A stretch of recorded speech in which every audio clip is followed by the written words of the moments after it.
Hello friends, என்னோட பேர் Hemamalini. Welcome to Malini's dhaba. இன்றைக்கி நம்ம சேனலில் காலையில் இட்லி, தோசை, பொங்கலுக்கு வச்சு சாப்பிட்ற மாதிரி சட்டுன்னு 10 நிமிஷத்தில் செய்கிற மாதிரி ஒரு சோம்பேறி சாம்பார் எப்படி செய்யலாம் தான் இந்த வீடியோவில் பார்க்க போகிறோம். வீடியோ ஸ்கிப் பண்ணாமல் பாருங்கள். அதுக்கு முதல்ல இது வரைக்கும் நம்ம சேனலை சப்ஸ்கிரைப் பண்ணாமல் இருந்தால் மறக்காமல் சப்ஸ்கிரைப் பண்ணி வச்சுட்டு பக்கத்தில் இருக்க பெல் பட்டனையும் ப்ரெஸ் பண்ணி வச்சுக்கோங்க. அப்போ தான் நான் போடுற வீடியோஸ் உங்களுக்கு நோட்டிஃபிகேஷனில் வரும். சாம்பார் செய்கிறதுக்கு நான் ப்ரெஷர் குக்கர் அடுப்பில் வச்சுருக்கேன். இதில் 10 சின்ன வெங்காயத்தை சேர்த்துக்கோங்க. அதோட 2 பச்சை மிளகா, 8லேருந்து 10 சின்ன சைஸ் பூண்டை சேர்த்துக்கோங்க. 3 மீடியம் சைஸ் தக்காளியை பொடியாக நறுக்கி வச்சுருக்கேன், அதை இப்போ சேர்த்துக்கலாம்.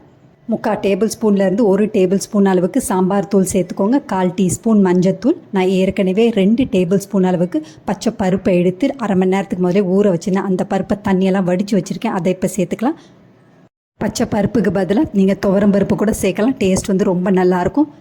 இப்போ 1.5 கப் அளவுக்கு தண்ணி சேர்த்துக்கோங்க. தண்ணியும் சேர்த்து ப்ரெஷர் குக்கர் மூடியை போட்டு வெயிட்டையும் போட்டு ஹை ஃப்ளேமில் 1 விசிலும் லோ ஃப்ளேமில் வச்சு 2 விசில் வந்தோடனே ஆஃப் பண்ணிவிட்டு ப்ரெஷர்லாம் நல்லா ரிலீஸ் ஆனோன்னு ஓப்பன் பண்ணி பார்த்துடலாம். இப்போ ப்ரெஷர்லாம் நல்லா ரிலீஸ் ஆகிடுச்சு. ஓப்பன் பண்ணி பார்த்துடலாம். இப்போ பாருங்கள், பருப்பு, நம்ம போட்ட வெங்காயம், தக்காளி நல்ல மைய வெந்திருக்கு. இப்போ மத்து அப்படி இல்லைன்னா இந்த மாதிரி விஸ்க் வச்சு நல்லா கடைஞ்சி விட்டுக்கோங்க. இப்போ சாம்பாரை தாளித்து விட்டுறலாம். அதுக்கு நான் மண் சட்டி அடுப்பில் வச்சுருக்கேன். 3 டீஸ்பூன் அளவுக்கு எண்ணெய் சேர்த்துக்கோங்க. எண்ணெய்க்கு பதிலாக நீங்கள் நெய் கூட சேர்க்கலாம். டேஸ்ட் ரொம்ப நல்லாயிருக்கும். இதில் 1/2 டீஸ்பூன் அளவுக்கு கடுகு, 1/2 டீஸ்பூன் சீரகம், 1/4 டீஸ்பூனுக்கு குறைவா வெந்தயம் சேர்த்துக்கோங்க. இதில் 2லேருந்து 3 காஞ்ச மிளகாவை நல்லா கிள்ளி போட்டு சேர்த்துக்கோங்க. அதோட கொஞ்சமாக கருவேப்பிலை சேர்த்துக்கோங்க. எல்லாத்தையும் சேர்த்து நல்லா பொரியட்டும்.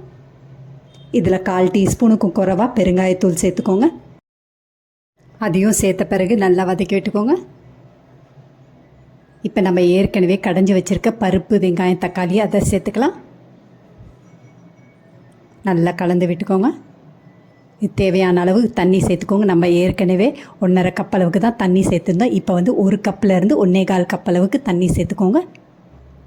தண்ணியை சேர்த்த பிறகு அதிக நேரம் சாம்பார் அடுப்பில் கொதிக்க தேவையில்லை. ஏன்னா ஏற்கனவே மசாலா பொருட்களோட பச்சை மணம்னா நல்லா போயிருக்கு. அதனால 2-3 நிமிஷம் அடுப்பில் இருந்தால் சரியாக இருக்கும். சாம்பாருக்கு தேவையான அளவு உப்பு 1லேருந்து 1.25 டீஸ்பூன் அளவுக்கு உப்பு சேர்த்துக்கோங்க. உப்பையும் சேர்த்து நல்லா கலந்து விட்டுட்டு 2 நிமிஷம் அடுப்பில் இருந்தால் சரியாக இருக்கும். காய்கறிகள் சாப்பிட மாட்டேன் அடம் பிடிக்கிற குழந்தைங்களுக்கு இந்த மாதிரி சாம்பாரில் கொஞ்சமாக கேரட், பீன்ஸ் தேவையான காய்கறிகள் சேர்த்து நல்லா ப்ரெஷர் குக்கரில் வேக வச்சு நல்லா கடைஞ்சிட்டு சாம்பார் வச்சு கொடுத்து பாருங்கள். டேஸ்ட்டும் நல்லாயிருக்கும். அதே நேரத்தில் ரொம்ப ஆரோக்கியமானது. குழந்தைங்க விரும்பி சாப்பிடுவாங்க. 2 நிமிஷம் நல்லா கொதித்த பிறகு கை நிறைய கொத்தமல்லியை நல்லா பொடியாக நறுக்கி சேர்த்துக்கோங்க. சேர்த்துட்டு பரிமாறிடலாம். ரொம்ப அருமையான சோம்பேறி சாம்பார் சட்டுன்னு 10 நிமிஷத்தில் ரெடி ஆகிடுச்சு.